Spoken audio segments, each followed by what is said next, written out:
Kryeministri Hristian Mickoski tha se gjatë javës do të takojë liderët e koalicionit Vlen për të diskutuar të gjitha zhvillimet pas daljes së Taravarit nga qeveria.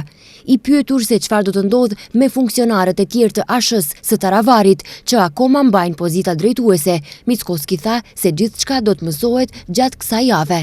Bloku i krimit dhe i së kaluarës dhe bloku i së ardhmes dhe prosperitetit të Maqedonisë për fat të keq do ta përsërisë. Arben Taravari vendosi t'i bashkangjitet blokut të parë, blokun me lista të zeza, me lista të sanksioneve të politikanëve kriminal.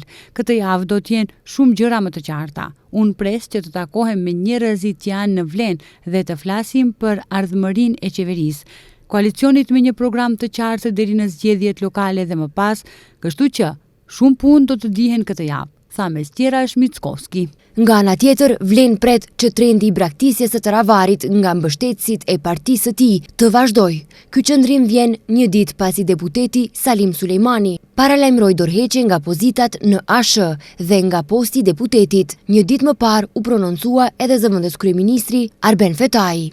Ai siguroi antarësinë se rruga e ASH-s nuk kalon ka Ahmeti. Nuk do të lejojmë që BDI të kthehet sikur të mos ketë ndodhur asgjë.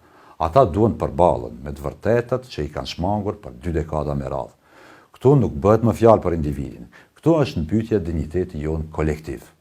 Zëri im do të jetë zëri juaj. Zëri i aleancës që nuk dorëzohet, që nuk shitet, që nuk friksohet. Ne jemi zëri i rrugës së armit. Dhe ajo rrugë nuk kalon kurrë nga Ali Ahmeti dhe nga askush që nuk ja don të mirën shqiptarëve. Arben Taravari përmes një shkrimi në rrjetet sociale ka komentuar videomesazhin e Arben Fetait. Taravari mes tjerash shkruan se rruga e dinjitetit nuk kalon duke lënë partinë dhe një kolltuk ministri. Rruga e Arben Xhaferit nuk kalon nga qeveria që të quajnë 20%.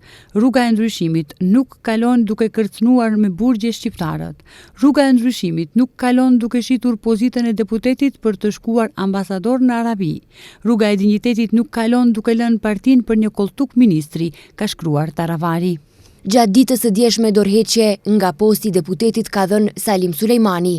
Dorëheqja e tij nga ky pozicion i lëshon vendin deputetit të radhës në listën e kandidatëve për deputet, që në këtë rast është Valbona Adili Emini, që vjen nga radhët e partisë së Kasamit, pjesë e koalicionit Vlen.